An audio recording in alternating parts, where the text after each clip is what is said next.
Welcome to PalacBoxing.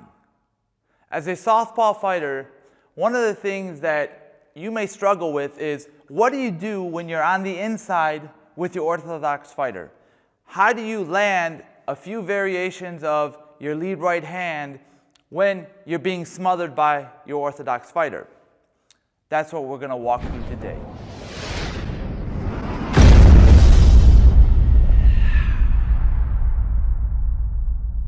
As a Southpaw fighter, when you're fighting against an orthodox fighter, the benefit that you have is you lead with your right hand. The benefit the orthodox fighter has is he leads with his left hand, which isn't technically as powerful as his right hand. And for the Southpaw fighters out there that are naturally right-handed, like myself, you're leading with your dominant hand, which is your right hand.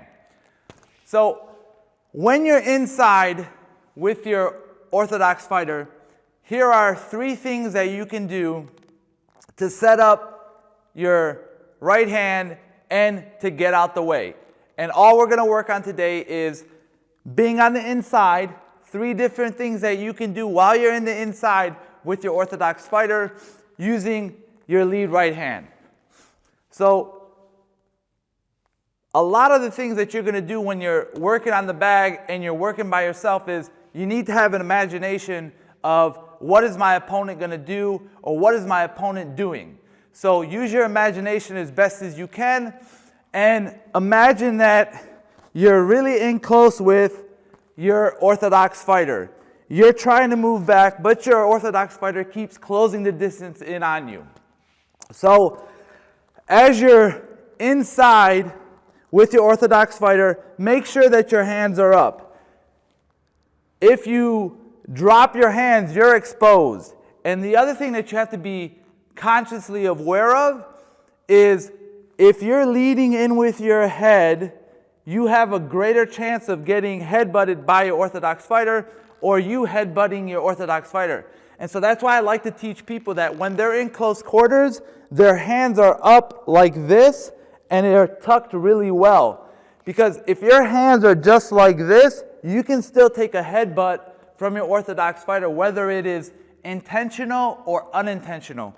So I like to teach people to keep somewhat of a high guard and they shrink themselves down. And what I mean by that is they kind of bend down, and especially for me being a tall fighter, that's one of the things that I'd like to do. If I was inside, I would make my body smaller, make my target smaller by closing in, keeping my hands up right in line with my eyes. So make sure you do that because it's not only the punches that you have to worry about when you're inside, it's also about getting a shoulder or a headbutt while you're inside, whether it be intentional or unintentional. And if you get headbutted in your nose, it's not a fun feeling. So as you're inside, you're working with your orthodox fighter, what do? He's probably trying to land his lead left hand to your body. So you're making yourself small, you're protecting yourself very well. And as you're protecting yourself, what you want to do is you want to take this back foot, shift, boom, boom. That's all you want to do. You just want to throw two body shots as quick as you possibly can.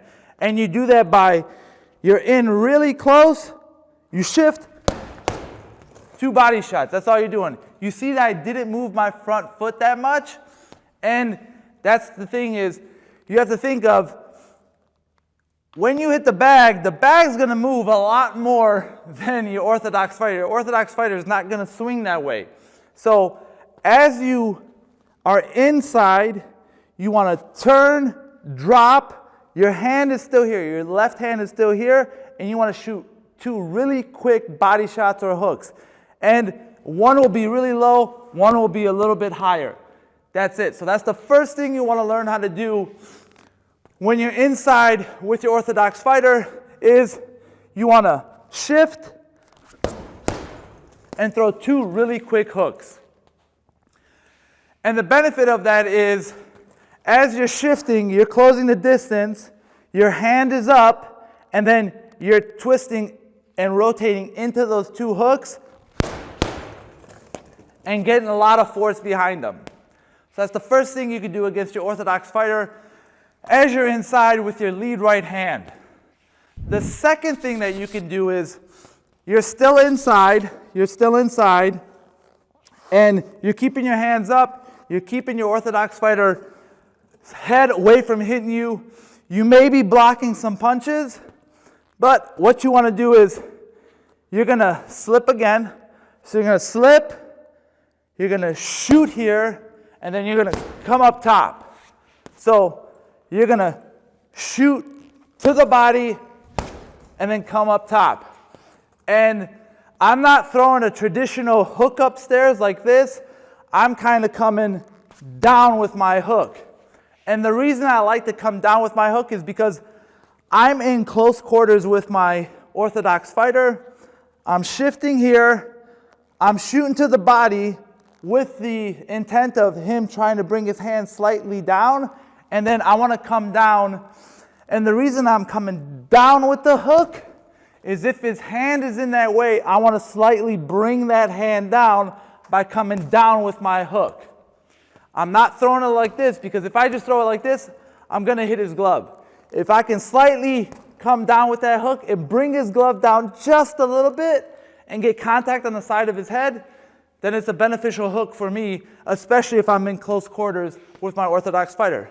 So what you want to do is you want to slip, hands up. You always want to think of protecting the left side of your body when you're slipping in and shifting your weight to your right leg. So that's the second combination. You're in close with your orthodox fighter, you slip, boom. And so that's what you want to do.